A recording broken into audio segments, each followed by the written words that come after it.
काले आदम अंबे अंबे असमा आहिनि आदम तूं हिननि खे ख़बर ॾे हिननि शयुनि जे नालनि जो पर मां अंब अंबे असमा आहियमि जॾहिं हुननि जा मुसमियात ॿुधाई हुननि खे शयूं ॿुधाई असमा बि माना मुसमियात ते ईंदो आहे हाल अलम कुल तीअं त मां तव्हांखे चयो न इन आलम ग़ैब समावत मां ग़ैब समावत खे ॼाणा थो आलम मां तूं दुनो त तूं तव्हांजे ज़ाहिर ऐं मख़फ़ी खे मां ॼाणा थो हिते अलाह ताला इल्मी फतह आदम अलैहिस्सलाम खे ॾेई मलकूत जे मथां अॻिरो कयो छो त ख़लीफ़ा काइनात जो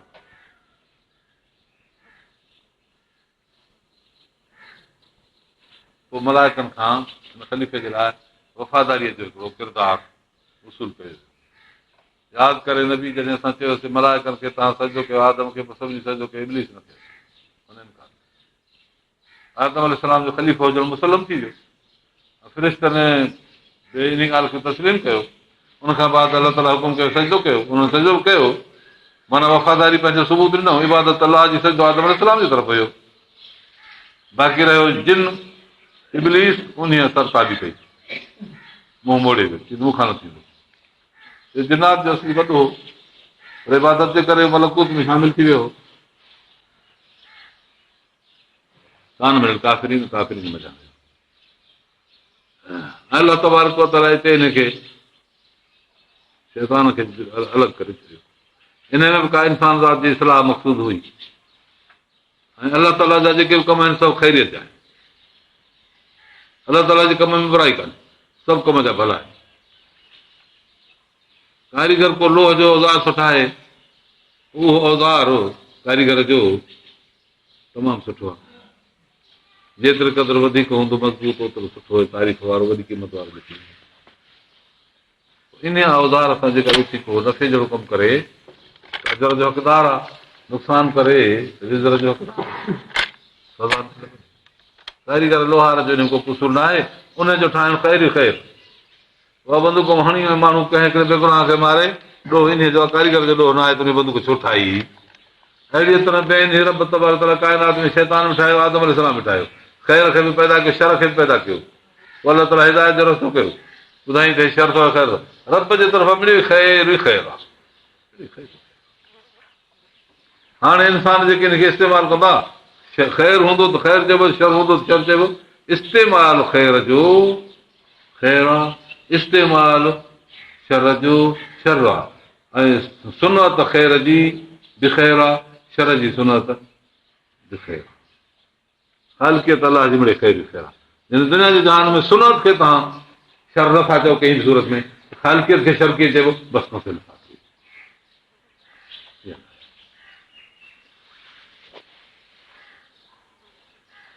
अलाह ताला आदम अलैहिस्सलाम जे लाइ जन्नत में रहणु मंज़ूर फरमायो त जीअं हिते पंहिंजो वक़्तु गुज़ारनि ऐं हुनजी तरबियत इब्तिदाई हालत वारो मक़ाम रब ताला हिते परवरिश जे लाइ रखियो कि आदम जो कल जन्नत तूं ऐं तुंहिंजी घरवारी जेको जन्नत कोला में खाओ रगतनि कसीर ऐं शइ त मां जितां चाहियो अलाह तकरबा शजर वण खे ॼाणण जो त कोन में ज़ालिमीन पोइ ज़ालिम थी पवंदो मशहूरु आहे त इहो कणिक जो वणो किन जो ख़्यालु आहे अंजीर हो ख़्याल आहे अंजीर हो ख़्याल आहे तुरंज हो तफ़सील में जलालनि में ॿिनि में लिखनि था इहो बहरहाल जेकी बि हुयो मेवो हिकिड़ो ममनू शजरो हुयो रब ताला जी हिकमत जेका हुई हिकमत कामिल आहे उन में इहा तक़ाज़ा हुई ॼाणे थोरो पंहिंजे मुराद खे आदम खे हिते इन शइ जी मनो कराइजे पोइ कंहिं वक़्तु ग़लति शइ खाई विझे त हिनखे कढी छॾिजे पोइ जॾहिं औलाद हिनजी थींदी ऐं पाण नेकी जा कम कंदो फर्म बरदार थींदो जन्नत में ईंदो हमेशह जे लाइ बेख़तर रहंदो ख़ुदि ई अशे भला लाइ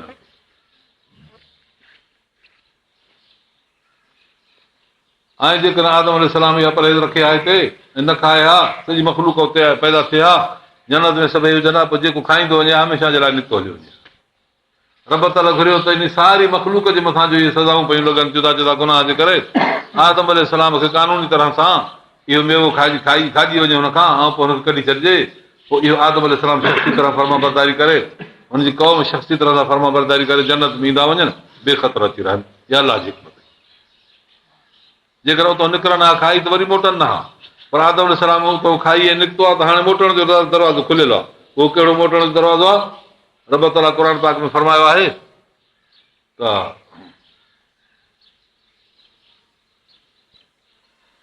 मुंहिंजी हिदायत तव्हां वटि ईंदी ऐं उन हिदायत खे तव्हां ताबेदार थींदो। पोइ जॾहिं हिदायत खे तव्हां ताबेदार थींदो त पंहिंजे मन जे मक़सूद ते पहुचंदो, जन्नत ते पहुचंदो। ऐं हाणे बेख़तर अॻे जेकॾहिं इहा मख़लूक पैदा थिया त हमेशह ख़तरे न थिया, कॾहिं बि को मेवो खाए त निकिरी वञे, मोटी अचण जेका सूरत पैदा न थिया। हींअर अलाह ताला मोटी अचण जी सूरत पैदा कई त माण्हू जॾहिं बि फर्मा बरदारी कंदो जन्नत में वेंदो हमेशह जे लाइ। इहो आहे हिकिड़ो ख़ासि नुक़्तो। इहो हल साईं जन वॾनि हले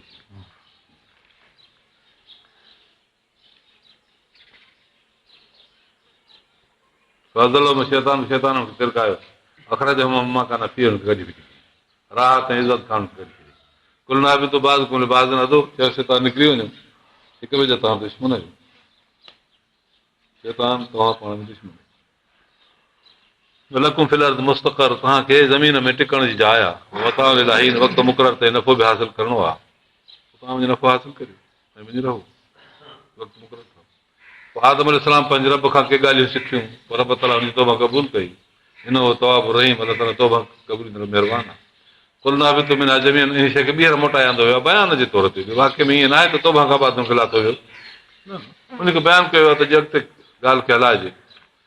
हितां निकिरी वञो सभई फैमा या न कुमिनी हुदनि जॾहिं हिदायत मुंहिंजी अचे फमन तवे हुदाए जेको मुंहिंजे हिदायत जो ताबे थींदो फरा ख़ौफ़ न रहे। हाणे ख़ौफ़ बि न हूंदो हुज़ुम न हूंदो। इहा आयो आहे वलज़ीन कफ़र कज़ब जिन कुफर कयो कूड़ कयो असांजे उलाइक असाब नारुम जा ख़ालिदून इहे हमेशह रहंदा जहन्नम में। हिते फ़ैसिलो इहो थियो वञी तौबा जे मसइले जो त जिन तौबा कई जीअं आदम अलैहिस्सलाम तौबा कई इहो पहुचंदो हुते, पर जंहिं माण्हू ग़लती कई ऐं तौबा कयईं वरी बि बची वेंदो, जेकर तौबा न कयईं त हमेशह जे लाइ जहन्नम में। ऐं जेको जन्नत में सो बि खटके जेको जहन्नम में वियो त बि उहो पंहिंजी सज़ा खे वञी। इहो आम इंसानियत खे ख़िताब हो, प्रोग्राम क़ुर ॾांहुं मुतवजो करणो हो, इंसान जी अज़मत ऐं इंसान जो मक़सदु ॿुधाइणो हो। ऐं अलाह ताला इहा ॻाल्हि बि सम्झाई त इंसान अलाह ताला जे हिन काइनात में तशरीई हुकूमत जो ख़लीफ़ो आहे। जीअं रब तबारक व ताला पंहिंजे तकवीनी हुकूमत जा बि केतिरा ख़लीफ़ा बणाया आहिनि। मीकाईल अलैहिस्सलाम ककरनि जे मथां आहे, इज़राइल अलैहिस्सलाम साहन कढण जे मथां आहे, इसराफील अलैहिस्सलाम फूक जे मथां आहे, जिब्राइल अलैहिस्सलाम वहीअ जे मथां आहे। इहे तकवीनी ख़लीफ़ा आहिनि सभई अलाह ताला जा। अहिड़ी तरह रब ताला हिन तख़लीक़ में बि हिन काइनात जे अंदरि तशरीही ख़लीफ़ो हज़रत आदम अलैहिस्सलाम जी औलाद खे बणायो। इहा ख़ासि जीअं रब ताला जे तकवीर में कंहिं क़िस्म जो फ़र्क़ु नथो अचे, अहिड़ी तरह तशरीह में बि तव्हांखे यकीन रखणु खपे त फ़र्क़ु न ईंदो, पर जेकर तव्हां ताबेदारी सही माना में करे विझो त इंसान खे अलाह ताला इहा ॻाल्हि सम्झाई आहे इन तरह सां त तोखे बेफ़रमानी करण जो को मौक़ो ई कोन्हे पंहिंजे रब सां तालुको रखिजे। ऐं जेकॾहिं तूं अलाह जी शरीयत ते इंतज़ाम कंदे त हुकूमत बि सुठी हलंदी, कानून बि बाज़ाब्ता हलंदो, इंसानियत आराम में अची वेंदी, ज़ुल्म मुल्क मां दफ़े थी वेंदो, इबादत ग़ैर अलाह जी हली वेंदी, हुकूमत ग़ैर अलाह जी हली वेंदी, हाकिम अलाह हूंदो, माण्हू इंसान कंहिंजो सजो न कंदो। इहो जेको मक़सूद ऐं मौज़ू इंसानियत जो अलाह जी मार्फत आहे पूरी तरह सां माण्हू खे हासिलु थींदी। आम इंसानियत खे इहा दावत ॾिनी वई। मुतक़ीन जो दर्जो ॿुधाए, मुक़ाबले में काफ़रनि जो दर्जो ॿुधाए, इन्हनि ॿिन्ही जे विच में वरी जेका पैदावार आहे मुनाफ़िक़त जी ॻाल्हि उहा ॿुधाए, उन्हनि खे अलाह तबारक ताला ॿिनि टिनि तशबीहनि सां ॿुधाए, विझ जी तशबीह आहे, तिजारत जो मसइलो आहे, या अहिड़ी तरह सां इहे ॿुधाए मींहं ॿींहं जी ॻाल्हि। पोइ फरमायो इंसाननि खे त ॿ तबिका आहियो तव्हां, हिकिड़ा फर्मा बरदार ॿियो बेफ़रमान। फर्मा बरदारनि जे लाइ हीउ बेफ़रमान जारी। पोइ अलाह ताला आम इंसानियत सां या इहो नासो ॿुधू खां वठी शुरू कयो ॿुधाईंदे हिते जे मज़मून थो चई। हाणे ख़ासि इंसानियत खे किताबात ते या बनी इसराईल जेका ॿी क़ौम दर्जे में इल्म जे दर्जे में 3 नंबर में आहे, जेके इल्म जे दर्जे में 3 नंबर में रखियल आहिनि यहूदी, ऐं उहे हुज़ूर अनवर सल्लल्लाहु अलैहि वसल्लम सां वेझा आहिनि मदीना मुनव्वर में, उन्हनि सां ख़िताब थो करे। आम इंसानियत खे लाहे हुकुम खे ख़ासि थो करे। या बनी इसराईल, इसराईल हज़रत याक़ूब अलैहिस्सलाम जो नसब आहे।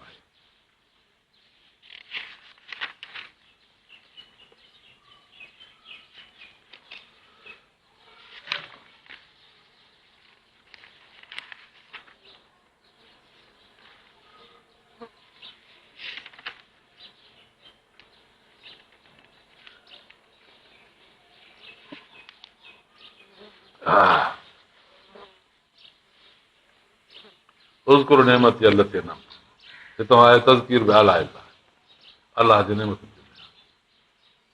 क़ौम हिकु क़ौम सां ख़िताब करे उमूमी ख़िताब खां बाद ख़ुसूसी ख़िताब में अलाह ताला उन्हनि क़ौमुनि ते जेके नेमतूं कयूं उन्हनि खे ॿुधाए क़ुर पाक जा मज़मून 5 हिसनि में विरहायल आहिनि तज़कीर बि अयामिल्लाह तज़कीर बि आला इलाह इक़्तिराब इर्तिफ़ाक़ तज़कीर बि माबादिल मौत हे 5 शयूं ॿियो मुखासमतुल कुफ़ार इहो जुदा बाब किन कयो आहे किन न कयो आहे पर 5 शयूं तज़कीर बि माबादिल मौत में मुखासमतुल कुफ़ार हुजे या साहिब जन्नत वारनि जो पाण में मुकालमो हुजे मुकालमत अहल जन्नत मुखासमत अहल कुफ़ार अहल नार इहो आहे तज़कीर बि माबादिल मौत ते मौत खां बाद छा थींदो इहो मज़मून क़ुर में आहे ऐं साहिब कुर्ब अलाह ताला सां कीअं कजे इंसान ज़ात सां रिफ़ाक़त कीअं रखिजे अलाह जा ॾींहं क़ौमुनि ते कीअं गुज़रिया आहिनि के अज़ाब जा के सज़ा जा अलाह जूं नेमतूं क़ौमुनि खे कीअं मिलियूं आहिनि क़ुर पाक सारे जो मज़मून 5 हिसनि में रहियो हाणे हितां तज़कीर जेका हिते अलाह तबारक व ताला जी तज़कीर हिते ॿुधायल आहे कुझु नेमतूं थो ॿुधाए तज़कीर बि आला इलाह आला जमा आहे अलीअ जी चइबो आहे नेमत खे माना रब जूं नेमतूं उहे यादि ॾियारे बाने खे ऐं पोइ अलाह ताला पंहिंजे फर्म बरदारीअ ॾांहुं दावत ॾिए त जीअं बाने जी तबियत अहसान जे जतलाइण ते नरम थी पवे ऐं हुन में तबियत में इंफ़ियाल ऐं शर्मिसारी पैदा थिए पोइ अलाह जे हुकुम खे ॾिसी ऐं पोइ फर्म बरदार थी पए हमेशह जे लाइ जन्नत खां बची जहन्नम खां बची वञे रब जो ख़ासि कुर्बा इन तरह अलाह ताला ख़िताब थो करे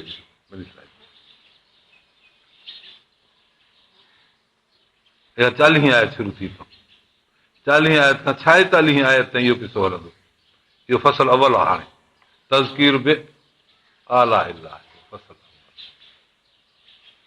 ऐं पोइ तज़कीर पोइ साईं इन आयत खां वठी वरी 47 खां वठी 121 ताईं ॿियो फसल आहे ऐं 122 खां वठी 150 ताईं वरी टियों फसल आहे इहे 3 फसल आहिनि इन बाब में ऐं इन्हनि 3 फसलनि में जेको बयानु थींदो सो इन यहूद सां हालात इहा हिकिड़ी वॾी क़ौम हुई मौजूदा हालात में तंहिं करे अलाह ताला उन्हनि खे जो बयानु कयो आहे ऐं इहा क़ौम संबित नबी अकरम सल्लल्लाहु अलैहि वसल्लम आख़िर ज़माने ते रसूल जी मुलाक़ात हुनजी ताबीदारी लाइ आयल आहे हुननि पंहिंजे किताबनि में ॾिठो हो त फारान जे चोटियुनि खां हिकिड़ो शख़्स लहंदो अहिड़े ज़मीन में ईंदो जेका ॻाढ़नि पथरनि वारी ज़मीन हूंदी ऐं हुन में खजियूं तमामु घणियूं हूंदियूं दारुल हिजरत हुनजी इहा हूंदी पोइ हिननि मुल्क खे ॻोल्हींदे ॻोल्हींदे शाम जे मुल्क खां हली इन इलाइक़े खे लधो जाती यसरब जो इलाइक़ो हुयो हिते रही पिया 3 कबीला बनु कुरैज़ा बनु कैनुका बनु नज़ीर ख़ानदाननि खां वठी रही पिया 400 वरी खां अॻे आया 300 400 वरी पोइ यको पाण में ॻाल्हियूं कंदा पिया त अहिड़ो हिकिड़ो नबी पैदा थींदो जंहिंजे लाइ असां हिते आयल आहियूं अलाह ताला थो फरमाए त पोइ फल मां जा हूं कालू हाज़ा सेर अलाह ताला हिनखे अहमियत थो ॾे ऐं हिनखे ॻाल्हियूं थो ॿुधाए सम्झाए त हिननि में केतिरा मुस्लमान थी पवनि फ़ाइदो थियो पर यहूदनि खे वेझे करण जे लाइ हुननि जी ॻाल्हियूं ॿुधाईंदियूं वञनि त कंहिं न कंहिं वक़्तु कंहिं न कंहिं माण्हूअ खे का न का ॻाल्हि सम्झ में अची वञे ऐं इस्लाम जी दौलत खे हथु करे विझे सबबु आहे तज़कीर बि आला इलाह सबबु आहे तज़कीर बि अयामिल्लाह ॾींहं कीअं गुज़रिया आहिनि क़ौमुनि ते तिबाहीअ जा या छुटकारे जा फिरौन ते कहिड़ो ॾींहुं गुज़रियो मूसा अलैहिस्सलाम ते कहिड़ो ॾींहुं गुज़रियो इहे बि इंसान खे हिदायत जा सबबु आहिनि हिकिड़ा नफ़ीअ में ॿिया इस्बात में या बनी इसराईल हे यहूदियो मुंहिंजी नेमत खे यादि कयो जेका मां तव्हां ते कई आहे मुंहिंजे वाइदनि खे पूरो करियो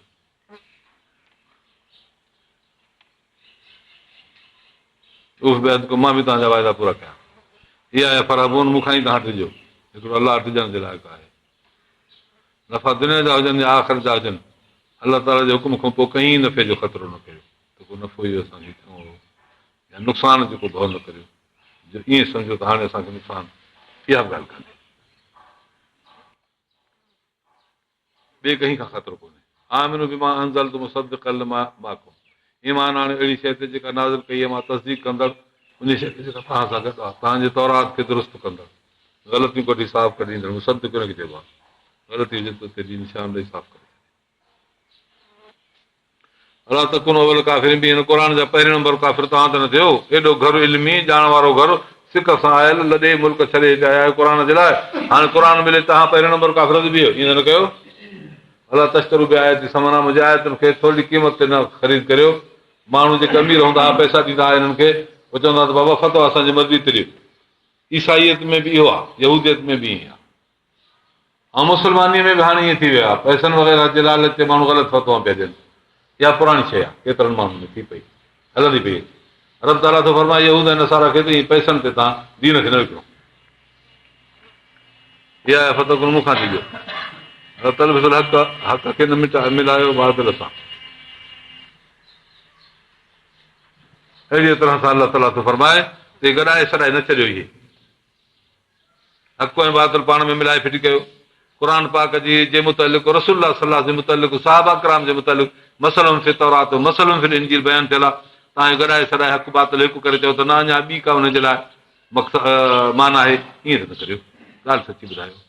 हकीम सलात नमाज़ क़ाइमु करियो, आतो ज़कात ॾियो, वर्क मरा जमात वारनि सां रुकू करियो, अतामुरनास ॿिल ॿियर माण्हुनि खे नेकी जो हुकुम कयो, वतन सौ अनफस क़ौम पाण खे तव्हां विसारियो। हाणे तुम ततरुल किताब हालांकि तव्हां क़ुर में पढ़ो था, भला तव्हां किलो बकुल नथा करियो। पोइ जेकॾहिं इन मामले में तव्हांखे तकलीफ़ पहुचे, क़ुर ते अमल जे लाइ तकलीफ़ पहुचे, निमाज़ में इबादत में हलण जे लाइ, सचे हक़ ते हलण जे लाइ तव्हांखे का तकलीफ़ अचे, वसई न बि सब्र वसल आहे। पोइ तव्हां मदद वठो सब्र सां ऐं सलाह सां, निमाज़ सां मदद वठो। इन लकबीरत ख़ाशीन सब्र करे जो मज़बूत थी वियो पंहिंजे प्रोग्राम में। निमाज़ पढ़ो माना अलाह ताला जी इबादत करे, ॿियो कानून न हलंदो, इबादत ख़ुदा जी थींदी, हुकूमत अलाह जी हूंदी, इबादत अलाह जी हूंदी। इन कबीरत निमाज़ वॾी आहे तमामु इलाही ख़ाशीन ख़ाशिया माण्हू आज जा माण्हू अलॻि दिन ज़ुनून जेके भाइनि था त इहे मुलाक़ी थींदड़ रब सां राज इहे रब जे पासे मोटी ईंदड़ आहिनि। अलाह ताला त फरमाए त तव्हां इन्हनि ॻाल्हियुनि सभिनी में ख़्यालु करे सिधा थी मज़बूत थी ख़ौफ़ ख़ुदा पाण वटि झले ऐं पोइ पूरी तरह थी हलो ऐं हिन में बि कामयाबी आहे तव्हांजी। अलॻि दिन ज़ुनून जेके भाइनि था न मुलाक़ात पंहिंजे रब सां मिलंदासीं वन हम लाइ ख़ुर्जून ऐं इहे इन करे बि कोन पंहिंजे रब जे पासे ॾे राज थींदा। इन रहे राज रब जे पासे ॾे मोटंदा। अलाह फरमाए थो त इहे माण्हू सब्र निमाज़ हुज़ूर दिलि सां पढ़णो, इन सां हर मुश्किल दुनिया जी आसान थी पवंदी। तव्हांखे जेकॾहिं को कंहिं क़ौम जो कंहिं मुल्क जो कंहिं ॻाल्हि जो ख़ौफ़ आहे त रब जे पासे सां मुतवजी थी बीही रहो तव्हां, त पोइ तव्हांजे लाइ आसानी थी पवंदी। जेके दुनिया जे जहान में बची विया तिन खे इज़त हूंदी ऐं जेके शहीद थी विया त रब ताला वटि इज़त वारो।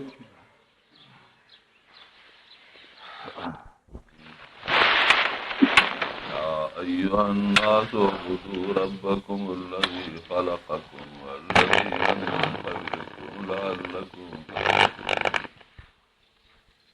الذي جعل لكم الأرض فراشا والسماء بناء وأنزل من السماء ماء فأخرج به من الثمرات رزقا لكم فلا تجعلوا لله أندادا وأنتم تعلمون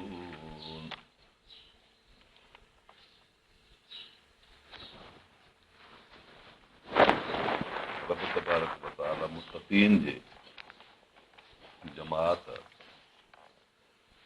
क़ुर पाक जे तालीम ऐं तरबियत सां पैदा थियल जमात जो बयानु फरमायो। ख़ुलासो मतिलबु ई थियो त मके मुकरम जा जेके शख़्स हुया उहे उन्हनि मुशरिकनि जे शिरक खे छॾे क़ुर पाक जे तालीम न आया।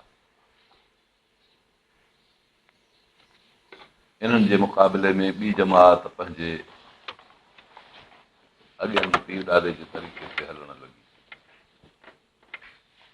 ऐं क़ुर पाक जे प्रोग्राम सां मुवाफ़िक़ न थिया, क़ुर पाक जी तालीम ॿुधण लाइ तयारु न रहिया।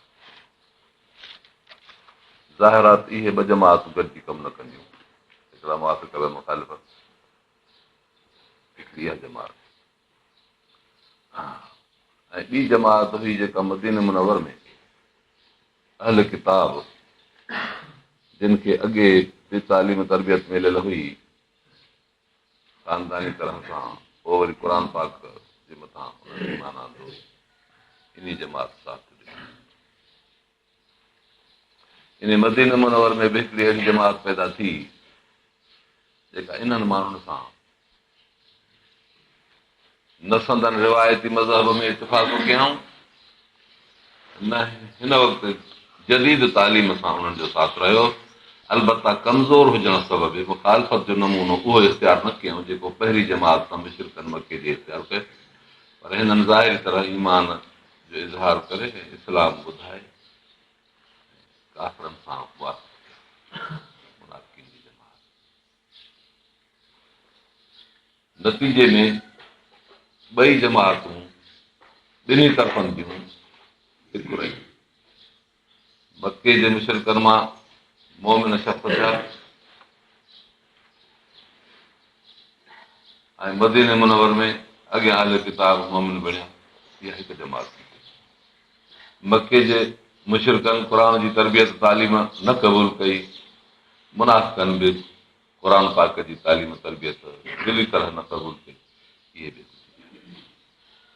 हाणे इहे ॿ जमातूं थियूं। नतीजे जे लिहाज़ सां ॿ जमातूं आहिनि। ज़हनी तरह सां इहे ॿ जमातूं आहिनि। इहे गॾिजी नथी हली सघनि।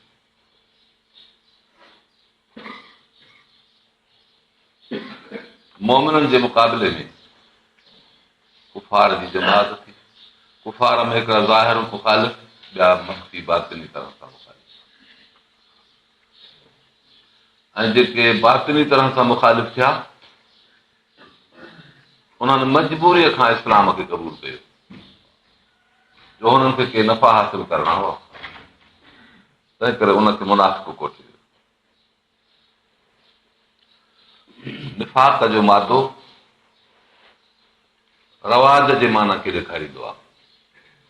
माना कंहिं शइ खे राइज करणु, खोटी खरीअ सां गॾिजी हले। हिननि पंहिंजे खोटियुनि तबियतुनि खे खरे सां गॾाए हलाइण जी कोशिशि कई।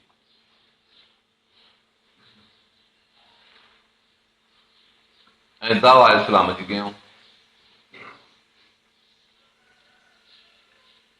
अलाह तबारक व तआला इन्हनि जे कूड़ खे ज़ाहिर कयो।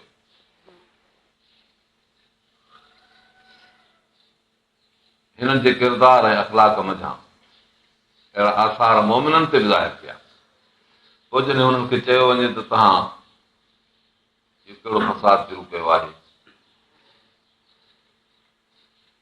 जो असां सां असां जहिड़ा होॾे वरी असांजी शिकायतूं करियो। हिन जो असांजो मक़सदु इस्लाह आहे। माना कुझु तव्हां झका थींदव, कुझु काफ़िरनि खे बि पंहिंजे ज़िद तां लाहिबो, पोइ गॾिजी वेंदो। असांजी इस्लाह जी नीयत आहे। इहो लफ़्ज़ हिननि जो धोखे जे लाइ हुयो, हक़ीक़त न हुई।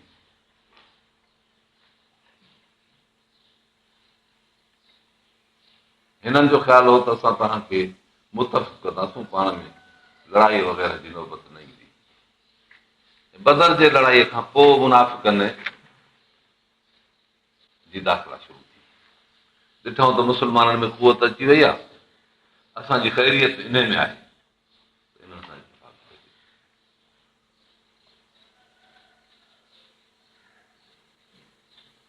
अहिड़ी तरह सां हुननि बेवक़्तु गुज़ारियो।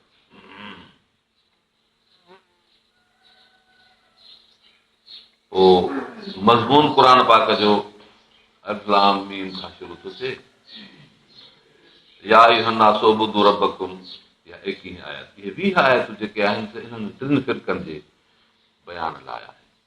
मोमिन, उन्हनि जे मुक़ाबले में काफ़िर, विच ते हिकिड़ी जमात मुनाफ़िक़नि जी। ॿिनि तरफ़नि जे मुक़ररु थियण खां बाद पोइ वसत ज़ाहिर थींदो आहे। ज़ाहिर में मुस्लमाननि सां, अंदर में काफ़िरनि सां। ऐं उन्हनि जो मक़सदु सिर्फ़ु पंहिंजी जानस ऐं इज़त महफ़ूज़ रखणु हुई ऐं मुतकबर हुआ। हिननि खे बि हिकिड़े क़िस्म जो तकबर हुयो, घुमंड हुयो। असां पंहिंजे इन ख़्याल ते हिननि खे धोखो ॾेई हिननि जे सॼे मुद्दा खे ख़तमु कंदासीं। अलाह ताला क़ुर पाक में फरमायो त हिदायत जो किताब आहे इहो क़ुर शरीफ़। ऐं उनजे लाइ जेको दलील ॾिनल हुयो सो दावत ही क़ुर शरीफ़ जी हुदल लिलमुत्तक़ीन الذين يؤمنون بالغيب ويقيمون الصلاة ومما رزقناهم ينفقون والذين يؤمنون بما أنزل إليك وما أنزل من قبلك وبالآخرة هم يوقنون أولئك على هدى من ربهم وأولئك هم المفلحون. यानी क़ुर पाक अहिड़ी जमात तयारु कई आहे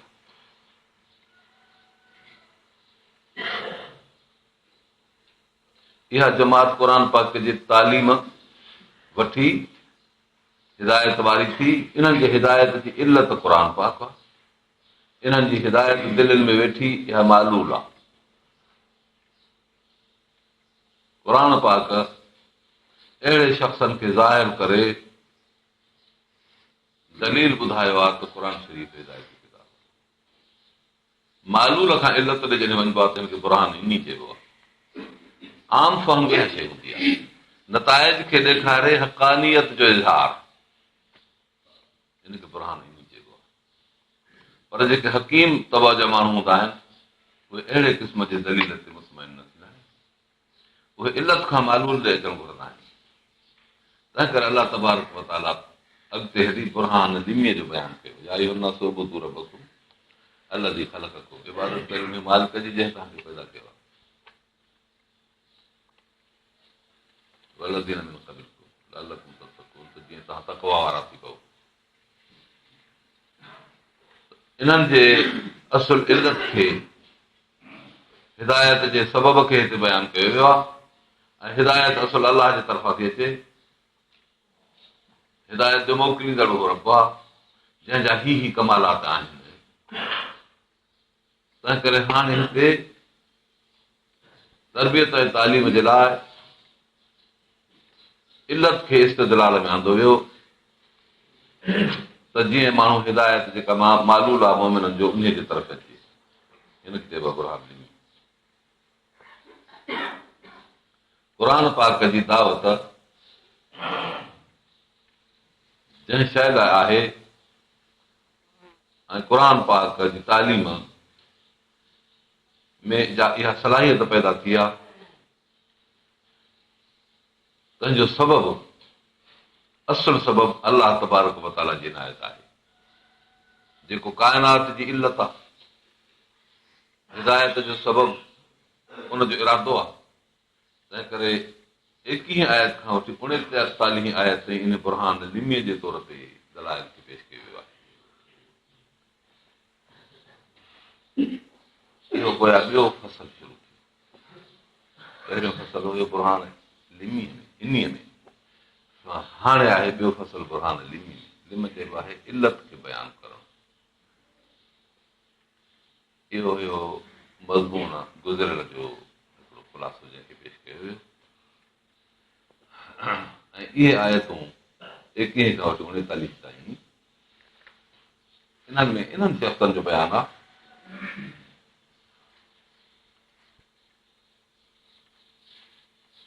जेके क़ुर पाक सां तालुक़ रखणु ज़रूरी महसूस कनि. ऐं उन्हनि माण्हुनि जे मुतालिक़ ॻाल्हि ॿुधायल आहे जेके इन क़ुर पाक सां तालीम में पंहिंजे वजूद लाइ इस्लाह ॼाणनि ऐं इंसानियत जे तख़लीक़ जो सबबु इहा तालीम ऐं हिदायत आहे. इन ॻाल्हि खे बि सम्झनि. पोइ अलाह ताला इन मज़मून में 21 खां वठी 39 ताईं आदम अलैहिस्सलाम जी पैदाश ऐं मलाइकनि जो मज़मून ऐं वरी ख़िलाफ़त जो बयानु आंदो आहे. इहे अहिड़ियूं ॻाल्हियूं आहिनि जंहिंमें अलाह तबारक व तआला सां को शरीक थी नथो सघे. आदम अलैहिस्सलाम खे पैदा कनि, मलाइकनि जेको इतराज़ कयो त जवाबु ॾियणु, आदम अलैहिस्सलाम खे जन्नत में रखणु, आदम अलैहिस्सलाम खे जन्नत मां कढणु, वरी आदम अलैहिस्सलाम खे फइम्मा यातियन्नकुम मिन्नी हुदन फमन तबिअ हुदाया फला ख़ौफुन अलैहिम वला हुम यहज़नून जो वाइदो करणु. इहे सभु अलाह तबारक व तआला खां सवाइ ॿिए कंहिं जे लाइ मुमकिन ई कोन्हनि खे. तंहिं करे निद जो फ़ैसिलो तबई तरह सां इन्हनि ॻाल्हियुनि ॿुधण खां बाद ख़तमु थी वियो. ॾिद चइबो आहे शरीक ऐं बराबरि जी कुवत।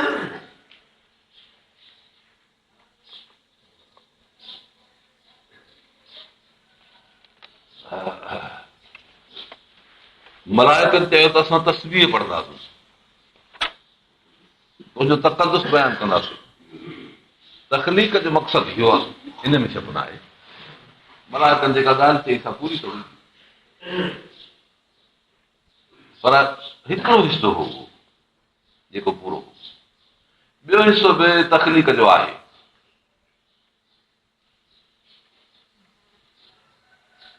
कानून अदलिया, मलाइकनि वटि अदालत जो कानून कोन्हे।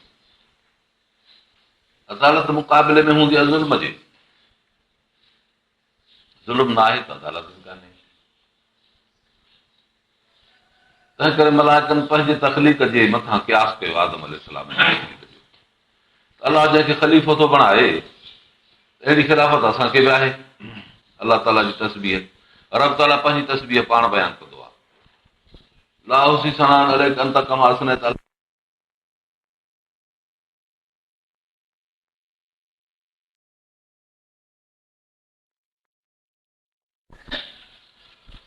अलाह ताला फरमाए त मां ज़मीन में ख़लीफ़ो थो पैदा करियां। आदम अलैहिस्सलाम जे मुतलिक़ मलाइकनि एतिराज़ कयो त उहा ख़िलाफ़त असां अदा था करियूं, तस्बीह वग़ैरह।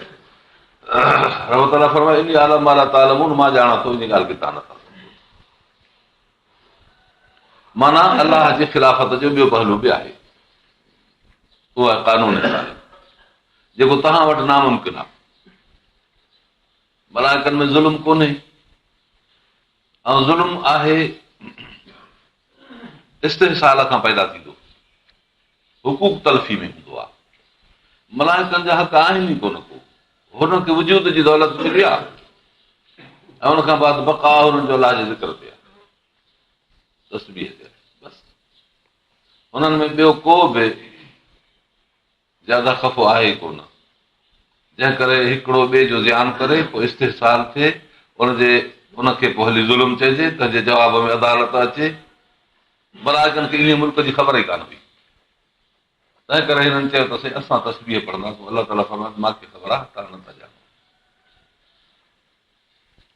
इंसान खे ज़िक्र तस्बीह बि करणी आहे, छो त जेको इंसान जो हिसो आहे रूहानियत जो, उनखे त इहा ई ग़िज़ा मिलियल आहे। रूह आहे हो मथां, मादो ठहियो आहे हिते। हर कंहिंखे पंहिंजी ग़िज़ा मिलणु घुरिजे। रूह जी ग़िज़ा आहे ऐं हुई ज़िक्र अलाह जो मलाइकनि सां गॾु। हिन मादे खे ग़िज़ा खपे सदसि मुनासिब। रूह मथां आयो, उते हुनजी ग़िज़ा ई ज़िक्र अलाह।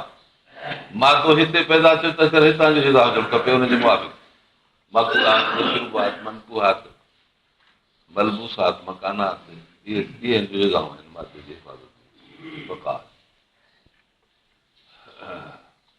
त इंसान जे मथां ॿ कम थी पिया, रूह जे लिहाज़ खां ज़िक्र अलाह करिणो आहे, मादे जे लिहाज़ खां हिनखे दुनिया जे जहान में इन असबाब ते नज़र रखी हलणो आहे।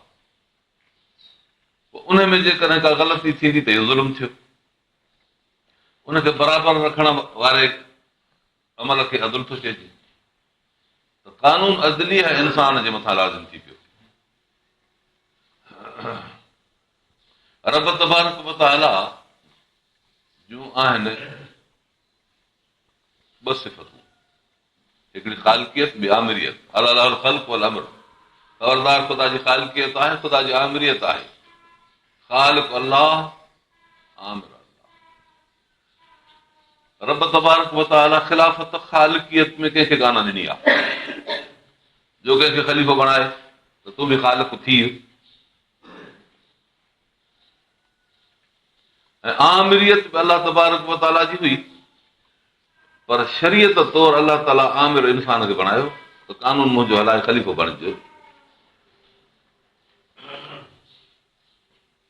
रब ताला सां शरीक कोन्हे, निद कोन्हे, ख़ालिकियत में निद कोन्हे, इहो त मसइलो ज़ाहिर हुयो।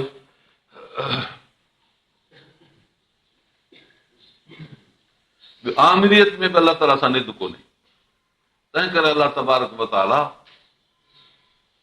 इंसान खे शरअ जो कानून ॾिनो त त तूं इलाही कानून हलाए, जेकॾहिं को बि शख़्स इन इलाही कानून जे आॾो अचे थो हुनखे हटाइणो आहे, इहो निद आहे, इहो ख़ुदा सां शरीक थियण थो घुरे। जेको इनखे मञींदो उहो मुशरिक थिए। जहिड़ी तरह सां ख़ुदा जी ख़ालकियत में को ग़लती करे, अहिड़ी तरह ख़ुदा जी आमिरियत में ग़लती बि बराबरि आहे। ग़ैर खे सजदो करणु, नफ़ो नुक़सान ॿिए जी तरफ़ां सम्झणु, इहो आहे अलाह जी ख़ालकियत में शिरक। अलाह जे हुकुम खां सवाइ ॿियनि जो कानून वठी मख़लूक जे मथां राइज करणु, इहो अलाह तबारक व तआला जी आमिरियत में हाकिमियत में शिरक आहे। अलाह ताला फरमायो फला तजअलु लिल्लाहि अंदादन व अंतुम तालमून, तव्हां ॼाणो था अलाह सां शरीक न कजो। अंदाद जो लफ़्ज़ आयो आहे, जमो थींदी आहे ॿिनि खां मथे, ॿ या ॿिनि खां मथे। हिकिड़ो निद थियो ख़ालकियत में, उनखे बि रद्द कयो वियो। ॿियो निद थियो ख़ुदा जे आमिरियत में शरीक, उनखे बि रद्द कयो वियो। अलाह सां ॿिन्ही पासनि ॾे न कयो। ख़ालकियत में त अलाह तबारक व तआला कंहिंखे ख़लीफ़ो ई कोन बणायो आहे। आमिरियत में अलाह ताला इंसान खे ख़लीफ़ो बणायो। हुकुम अलाह जो हलाइणो तोखे आहे, कानून अदालत जो जारी करणो आहे। हाणे जेके मुनाफ़िक हुया, उन मुनाफ़िकनि जो मक़सदु इहो त अलाह जो कानून मुल्क में जारी न थिए। मुशरिकनि साफ़ इनकार कयो ऐं मुनाफ़िकनि मुस्लमाननि खे मोड़े, उन्हनि में घिरी अंदरि मोड़े काफ़िरनि जे तरह ऐं तबियत ॾे आणण जो इरादो कयो। अॼु ताईं अहिड़े क़िस्म जूं क़ौमूं मुस्लमाननि में घिरियल आहिनि जेके इलाही कानून खे मुल्क में राइज करण खां मुस्लमाननि खे मोड़े हटाए ग़ैरुल्लाह जे कानून तरफ़ झुकाइण जो इरादो कनि था ऐं उहा कोशिश कनि।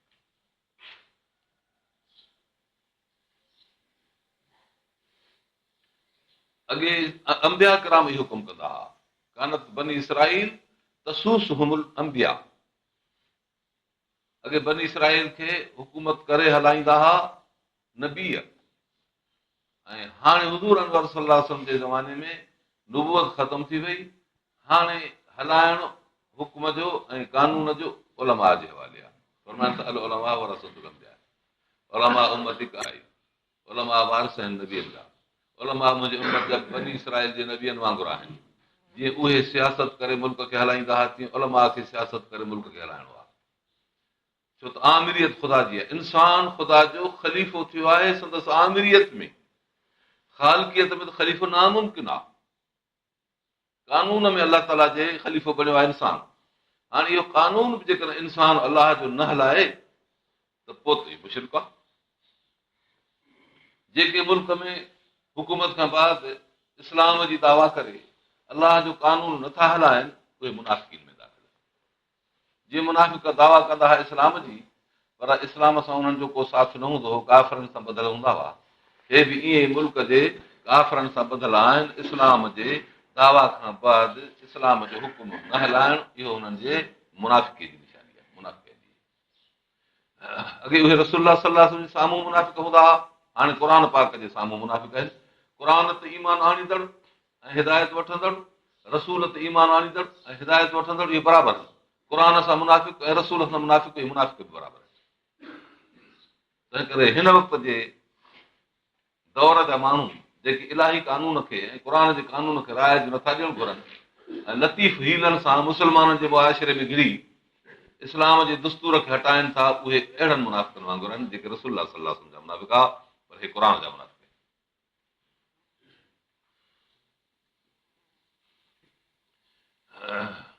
ऐं अहिड़े क़िस्म जा माण्हू हमेशह चवंदा आहिनि त न हिन मुस्लिम असां इस्लाह कंदा आहियूं। हिकिड़ी दरमियानी कैफ़ियत पैदा कंदा आहिनि जेका हाकिम ऐं महकूम जे विच ते ज़ुल्म खे बि महफ़ूज़ रखे, इस्तेहसाल खे बि महफ़ूज़ रखे, क़ुर जे कानून जो नालो बि वठे ऐं क़ुर जे कानून खे बि हटाए, ऐं ईअं चवनि त पाण ई क़ुर जो कानून ईंदो आहे। ऐं माण्हुनि में जॾहिं इस्लाह अची वई त पाण ई क़ुर जो कानून ईंदो। इस्लाह अचण खां बाद क़ुर जो कानून पाण ई कीअं ईंदो? क़ुर जो कानून त जबरी आहे, जीअं क़ुर जी तालीम जबरी आहे। अलाह ताला फरमायो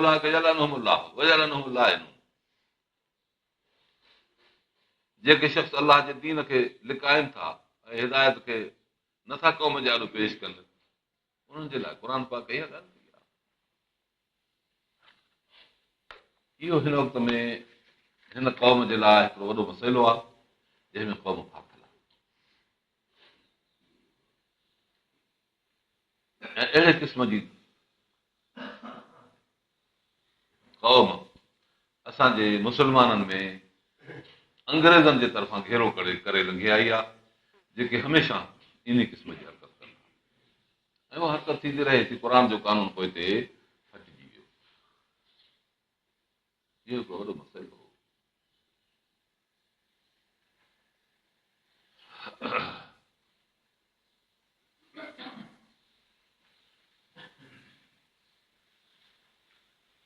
अलाह ताला फरमायो त तव्हां जेकर क़ुर जो कानून नथा आणियो त ॿियो भला कानून को पेश करियो या उन्हनि खे मोकिलियो।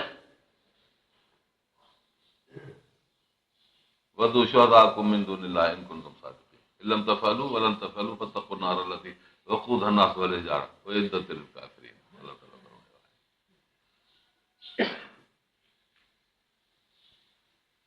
आहे। ऐं इहा जेका उन्हनि खे मोकल ॾिनल आहे अरबियत में कान्हे, अरबियत में त को अरबियत तव्हां क़ुर वारी पेश करियो। भले अरबनि खे इहा हुजे दावत अरबीअ में ई उहे अहिड़ो मज़मून आणनि, मगर मज़मून आणिणो आहे उहो जेको क़ुर पाक जे मज़ामीन सां, ऐं हुकुम आणिणो आहे अहिड़ो जेको क़ुर पाक जे हकाम सां बराबरि थी।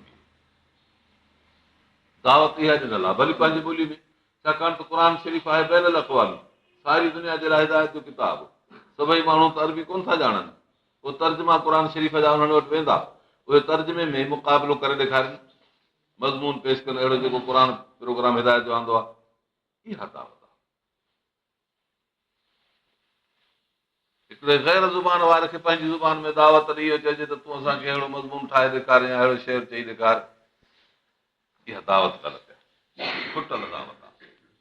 जिन माण्हुनि सम्झो आहे त क़ुर पाक दावत ॾिनी हुई अहिड़ी अरबियत तव्हां पेश करे ॾेखारियो, अरबन अरबियत पेश न करे सघी, इहा ॻाल्हि त सही आहे, मगर इहा ॻाल्हि इते महदूद न आहे, सारी दुनिया जे लाइ इहा चैलेंज आहे। फातू बि सूरत में मिसली वधो शुहदाकुम मिन दुनिल्लाह इन कुंतुम सादिक़ीन, सभिनी खे हुकुम आहे।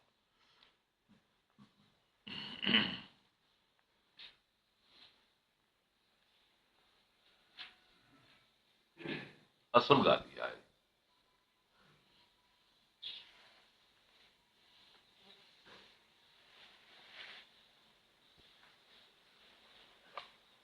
ऐं अलाह तबारक व तआला जी कुवत जो मुज़ाहिरो करणो आहे ऐं रब ताला जे कानून खे आणिणो आहे। पोइ जेके क़ौमूं इन कानून जे मथां हलंदियूं, दुनिया जे अंदरि बि अलाह ताला हुननि खे इज़त अदा कंदो, आख़िरत में बि।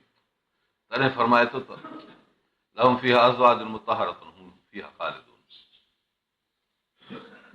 दुनिया जे अंदरि इज़त सां ऐं आराम सां रहणु इलाही हुकूमत जे क़याम सां आहे। जेके क़ौमूं इलाही हुकूमत खे क़ाइमु कनि थियूं, उहे पाण बि इज़त में रहनि था, हुनजो अहल अयाल बि इज़त में रहे थो, अमन में रहनि था, अहल अयाल अमन में रहे थो, हिफ़ाज़त में रहनि था। जेके अलाह तबारक व तआला जे कानून खे नथा आणनि, उहे पाण बि हमेशह मुसीबत में, हुनजो अहल अयाल बि मुसीबत में। माल मिल्कियत दौलत उहा सारी जेका हुननि जी कमाई आहे खून पसीने जी, उहा सारी इस्तेहसाल में ज़ायो थी वञे थी। दुनिया जे लिहाज़ खां आराम इलाही हुकूमत जे क़ाइमु करण सां ऐं अदालत जे क़ाइमु करण सां आहे। उखरवी नतीजा उहे तो ई आहिनि। जन्नात जेके आहिनि आख़िरत में जिन जो वाइदो ॾिनल आहे उहे तो ई आहिनि। रब ताला दुआ थो सेखारे रबना आतिना फी दुनिया हसन वल आख़िरत हसन। दुनिया जे अंदरि हुस्न, आख़िरत जे अंदरि हुस्न ज़िंदगीअ जो इलाही कानून सां थींदो। इहा शइ ख़ासि आहे। कुफार घुरनि था त दुनिया में इस्लामिक दस्तूर न हुजे। मतिलबु उन्हनि जो हीउ आहे त जीअं उहो पंहिंजे कुफर ते आज़ादु रहनि। हालांकि इलाही कानून में जेका आबादी ऐं इज़त आहे उन्हनि जी बूअ बि हुननि खे न आई आहे। तंहिं करे मुस्लमाननि जे मुआशिरे ते ई लाज़िम आहे त एतिरी कुवत जमा कनि जो काफ़िरनि खे तालीम तरबियत ॾियनि, जे न क़बूल कनि त हुननि खे सख़्तीअ सां जबरी तौरु उन्हनि खे तालीम ॾियनि। जबर ईअं क़बूल न थींदो आहे जेसिताईं कुवत न मिले। तंहिं करे मुस्लमान खे कुवत जमा करणु लाज़िम आहे। हीउ जेको ॿियो फ़सल हुयो 49 ताईं उनजो मज़मून इहो आहे जेको ॿुधायो वियो।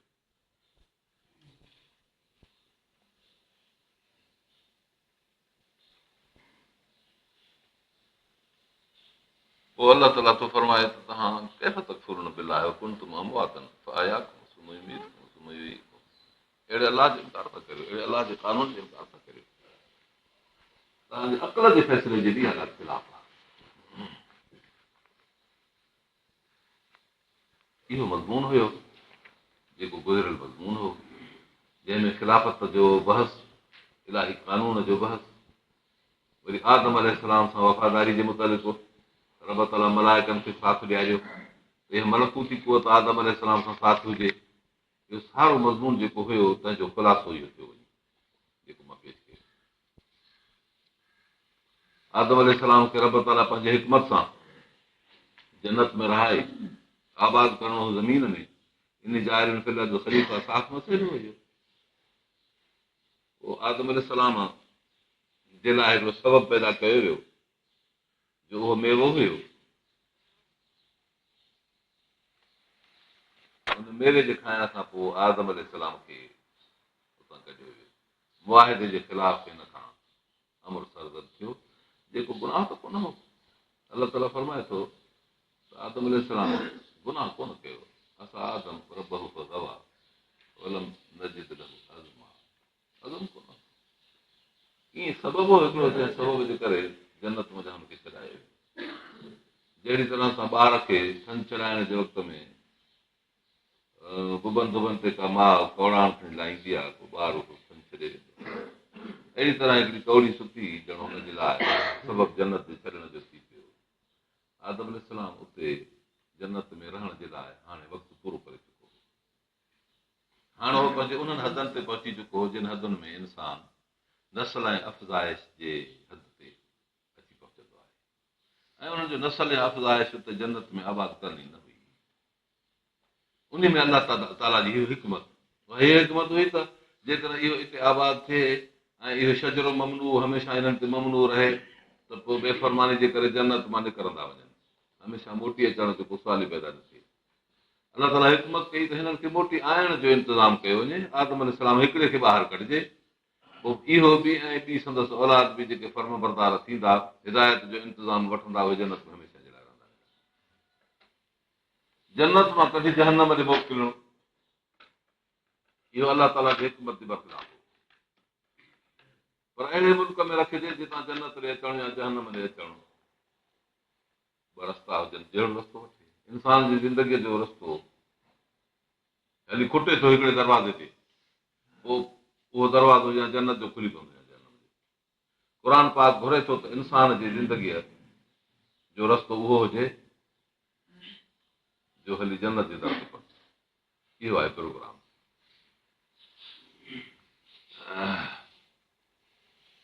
इहा दावत आम हुई इंसान ज़ात खे। हिन में सभु इंसान अची विया, मुशरिक, गैर मुशरिक, मज़हबी, गैर मज़हबी, अॻियनि क़ौमुनि वारा, हाणे जा, मतिलबु आम इंसान ज़ात जे लाइ इहा दावत हुई। रब तबारक व तआला हाणे बनी इसराईल खे ख़ासि नेमतूं बयान थो फरमाए ऐं उनखे थो ॿुधाए। 40 आयत खां वठी 46 आयत ताईं इन्हनि खे तज़कीर ते आला इलाह सां जाॻायो थो वञे बनी इसराईल खे। छो त उन वक़्त में बकर सूरत नाज़िल थियण वक़्तु बनी इसराईल क़ौम साम्हूं हुई रसूलुल्लाह सल्लल्लाहु अलैहि वसल्लम ऐं मदीने मुनव्वर में नाज़िल थी। 47 आयत खां वठी 120 आयतनि ताईं वरी ॿियो मज़मून थो हले, इन जूं कबाहतूं बयान थी थियनि पियूं।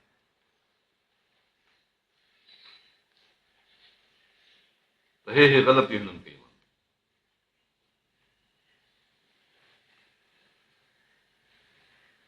अलाह ताला इनखे थो बयान फरमाए।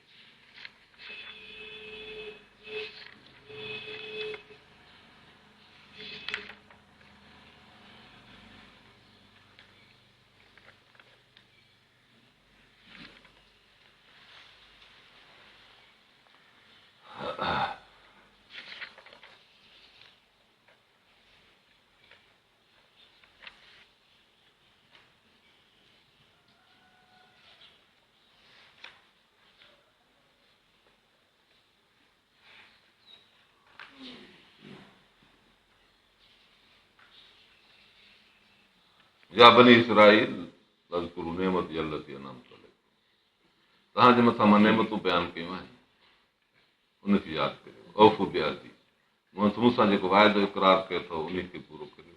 उहो बिअहदकुम, मां बि तव्हां सां पंहिंजो वाइदो करार पूरो कंदुमि। इहा फरज़ुन मूंखां टिजो, दुनिया जी का ॿी ताक़त अहिड़ी कान्हे जेका ख़ौफ़ जे लाइक़ु हुजे, कंहिं ॿिए खां न टिजो। इहो अलाह ताला जो हुकुम आहे। तौरात में इहा ॻाल्हि करार थी त तव्हां तौरात जे हुकुम ते हलंदव, ऐं जंहिं पैगंबर खे मां मोकिलियां अॻिते उन ते ईमान आणींदव, ऐं उन सां रफ़ी कती दुनिया जे अंदरि पंहिंजे हुकूमत खे क़ाइमु कंदव। मुल्क शाम जो तव्हांजे कब्ज़े में रहंदो। बनी इसराईल इन ॻाल्हि खे क़बूल कयो हो, पर उहे इन ॻाल्हि ते रहिया कोन। पंहिंजे क़ौम खे उन वक़्त जे उलमा ग़लति मसइला ॿुधाया। कीअं थी पियो, मुखालिफ़ जमातुनि उन्हनि खे पैसा ॾिना। जेके बनी इसराईल जे मुखालिफ़ हुया, बनी इसराईल जे उलमा खे उन्हनि पैसा ॾिना, रिश्वतूं ॾिनियूं त इहा ॻाल्हि ख़तमु करियो। जीअं हाणे हिन वक़्तु उलमा खे पैसा था मिलनि त जीअं तव्हां दीन इस्लाम जे मुतालबे खे ख़तमु करियो। यहूदियुनि में ईअं थियो। हुज़ूर अनवर सल्लल्लाहु अलैहि वसल्लम फरमायो, लत तबिउन सुनन मन कान क़बलकुम, तव्हां अॻे जे तरीक़े सां हलंदो। लव दख़लू फी जुहर ज़बिल दख़लतुमूहा, गोह जे सोराख़ में विया हूंदा तव्हां गोह जे सोराख़ में। यानी अक़ली शरई सभई उमूर छॾे तव्हां ग़ैर अक़ली ग़ैर शरई ग़ैर तबई ॻाल्हियूं इख़्तियार कंदव। साहबा कराम पुछियो, हमल यहूद व नसारा, यहूद नसारनि जे तरीक़नि ते असांजी क़ौम हलंदी? फरमाई फमन ॿिया तरीक़े। रिश्वत वठी इलाही अहकाम खे बंदि करणु, हलाल खे हराम, हराम खे हलाल करणु, अहिड़े क़िस्म जूं हरकतूं उन्हनि में शुरू थी वयूं।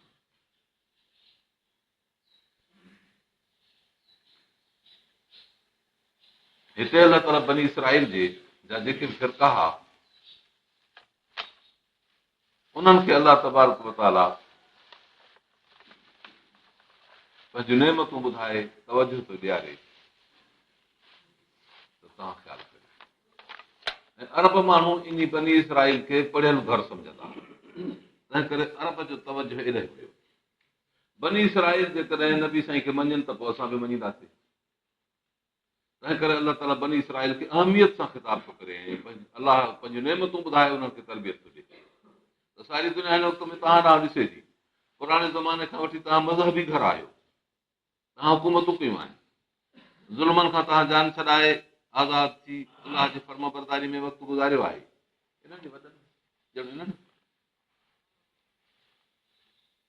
पोइ उहे क़ौमूं हिन ॻाल्हि में मुंतज़िर हुयूं त ॾिसो इहे मोहम्मद रसूलुल्लाह सल्लल्लाहु अलैहि वसल्लम जी तस्दीक कनि था या न। जे तस्दीक कनि त पोइ असां बि इन्हनि ॻाल्हियुनि खे क़बूल कंदासीं। हिते अलाह ताला तॾहिं पंहिंजूं नेमतूं उन्हनि खे ॿुधाए ऐं फरमाए थो, आमिनू बिमा अंज़लतु मुसद्दिक़न लिमा माअकुम, हाणे ईमान आणे उन शइ ते जेके मां नाज़िल कयो आहे, तस्दीक कंदड़ आहे तव्हांजी शइ खे जेका तव्हां वटि आहे। तव्हां काफ़िर न थियो। आयात खे न विकिणो थोरी रक़म ते, रुशवा वठी ग़लति फतवाऊं ॾींदा हुआ। क़ुर पाक जे मुतालिक़ मुबशरात खे लिकाईंदा हुआ। क़ौम खे चवंदा हुआ त इहे ॻाल्हियूं क़ुर जे मुतालिक़, हिन नबीअ जे मुतालिक़। अञा ॿी ॻाल्हि आहे का, हक़ खे बातिल सां न मिलायो। हक़ बातिल मिलाए छॾणु इहो ग़लति आहे।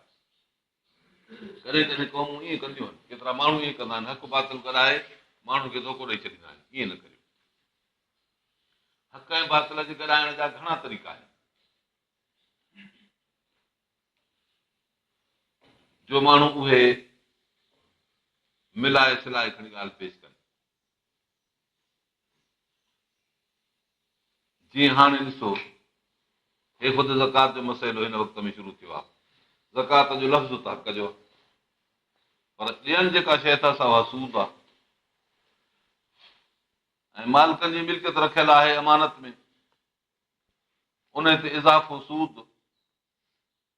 वरी ज़कात थींदी आहे नियत सां, या त अज़ल जे वक़्तु नियत हुजे जो ज़कात जो निसाब उहो मुक़ररु करे उन मुंहिंजा पैसा कढिजनि, इन वक़्तु नियत कजे त हे ज़कात ॾियनि पैसा, या अदा जे वक़्तु हुजे, न अज़ल जे वक़्तु आहे न अदा जे वक़्तु आहे मालिकनि जी नियत।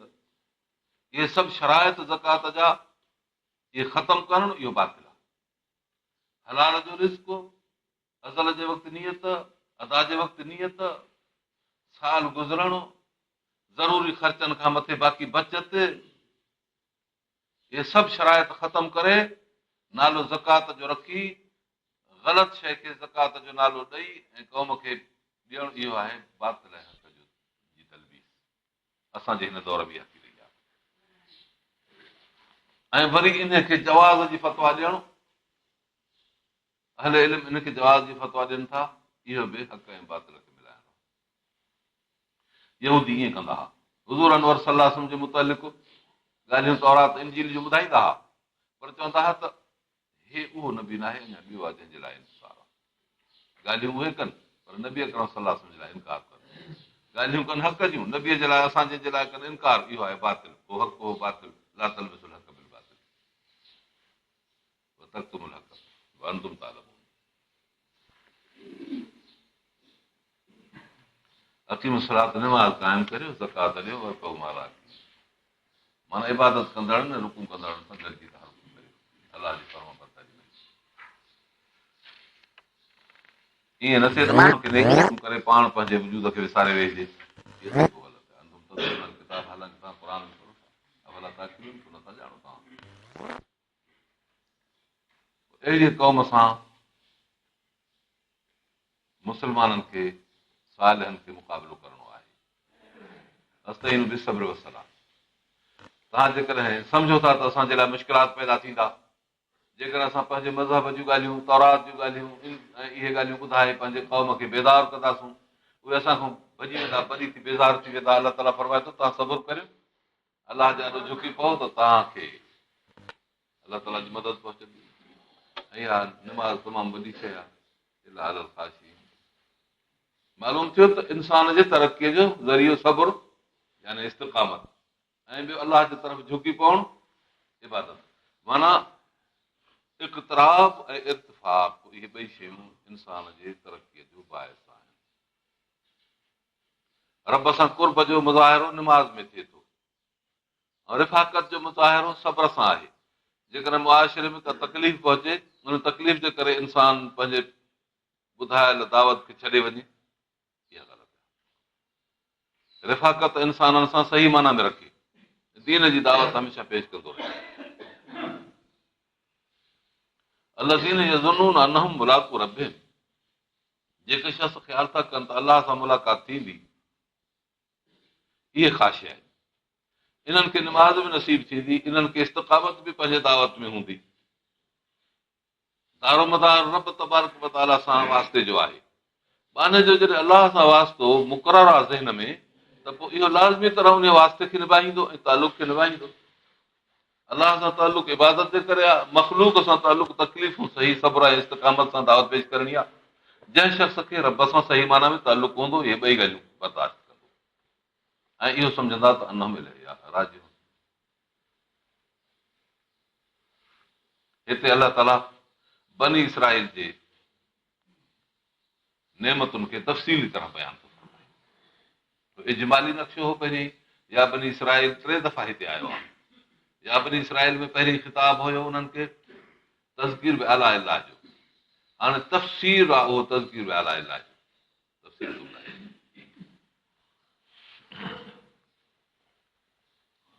या बनी इसराइल उज़कुर नेमत अल्लती अनअमतु अलैकुम, उहा नेमत जेका मां तव्हांखे ॾिनी आहे उनखे यादि करियो। इन फज़लतुकुम अलल आलमीन, मां तव्हांखे जहान वारनि ते फज़ीलत ॾिनी। मतिलबु इन जो ही आहे त उन दौर में जेके बि क़ौमूं मज़हबी हुयूं, उन्हनि सभिनी में बनी इसराइल खे अलाह ताला फज़ीलत ॾिनी, जो हिननि खे मुक़दस मज़हब मिलियो, तक़वा हिननि वटि, ईमान हिननि वटि, सब्र, इबादत में इस्तिग़राक़, इहे सभु शयूं दुश्वार हुयूं जेके अलाह ताला हिननि खे अता फरमायूं। तंहिं करे इहे शयूं हिननि जे इज़त जो सबबु बणिजी पियूं, दुनिया में बि ऐं आख़िरत में बि। तॾहिं रब ताला फरमाए त तव्हांखे फज़ीलत ॾिनीसीं। या बनी इसराइल उज़कुरु नेमत अल्लती अनअमतु अलैकुम, मां जेका तव्हांखे नेमत ॾिनी, आज़ादी जी नेमत ॾिनमि, तव्हांखे जहान वारनि ते मां फज़ीलत वारो कयो, इल्म जी फज़ीलत ॾिनमि। ऐं बनी इसराइल जे दौर में इन क़िस्म जो इल्मु कंहिंखे बि कोन हुयो, एॾो वॾो इल्मु तौरात शरीफ़। वतकु यौमल ला तजदी नफ़्सन अन नफ़्सिन शैआ, तंहिं करे तव्हां लिहाज़ करियो हिकिड़े अहिड़े ॾींहं जो जेको नफ़्स कंहिं नफ़्स खे कुझु बि फ़ाइदो न ॾींदो। ला युक़बल मिना शफ़ा, न की को शफ़ाअत कंहिंजी क़बूल कई वेंदी, ला युख़ज़ मिना अदल, न की को बदिलो वरितो वेंदो, भला युनसर, न की का बिरादरी अचे मदद कंदी। तावन जा ॿ टे तरीक़ा हूंदा आहिनि। पंहिंजी जान छॾाइण जे लाइ को अची पंहिंजी जान पेश करे ऐं पोइ ज़मानत ॾिए, या सिफारिश अची कजे त हिन मुजरिम खे छॾियो, या कुझु पैसा ॾंढ ॾोह ॾेई जान छॾाइजे, या वरी कुवत आणे हमिलो करे ऐं उन्हनि ज़ालमनि जे हथनि खां कंहिं माण्हू खे छॾाइजे। अलाह ताला थो फरमाए त हिकिड़ो अहिड़ो ॾींहुं ईंदो जंहिं ॾींहुं इहे सभु ताक़तूं इंसान जी बेकार हूंदियूं। अलाह ताला जे हथ मां केरु कंहिंखे छॾाए सघंदो, ऐं जॾहिं उन इंसाफ़ सां उन्हनि खे पाण वटि रुकियो आहे। यादि करियो मुंहिंजी उन नेमत खे जॾहिं असां छॾायोसीं तव्हांखे फिरौन जे लश्कर खां ऐं हुनजे ज़ाब्ते खां।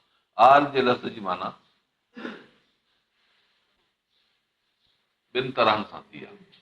आल मुक़हम माना ज़्यादा अखर हिते निस्बत जे तौर ते आंदल आहे, ऐं ॿियो आल जी माना हुनजो ख़ानदान, फिरौन जा उमरा, लश्कर, इनखे आल चइबो आहे। यसुमूनकुम सूअल अज़ाब, जेके तव्हांखे बुरे अज़ाब ॾे छिकनि पिया, युज़ब्बिहून अबनाअकुम, तव्हांजे औलाद खे ज़बह पिया कनि, यस्तहयून निसाअकुम, मक़सदु हिननि जो हुयो कमज़ोर करणु। फिरौन वारा तव्हांखे कमज़ोर पिया कनि, तव्हांजी नरीन औलाद खे ख़तमु कनि, तव्हांजी औरतुनि पंहिंजे लाइ ग़ुलाम बणाइण जे लाइ छॾनि पिया छोकिरियूं। इन में वरी आज़माइश ही रब जी तरफ़ां, उते इन ज़ुल्म खां तव्हांखे छॾायो वियो, नेमत ख़ुदा जी, आज़ादी मिली वई। वरी जॾहिं तव्हां समुंड ते वियो त उते अलाह ताला उन खे चीरे हिसो ॿ हिसा करे छॾियो, हुन में रस्ता बणिजी पिया। फ़र्क़ु न बि कुमल बहार, असां फाड़े छॾियोसीं जबल खे, समुंड खे। अनज़ैना कुम, पोइ तव्हांखे छॾायोसीं, अगरक न आल फिरौन, फिरौन खे ॿोड़े छॾियोसीं सारे लश्कर खे।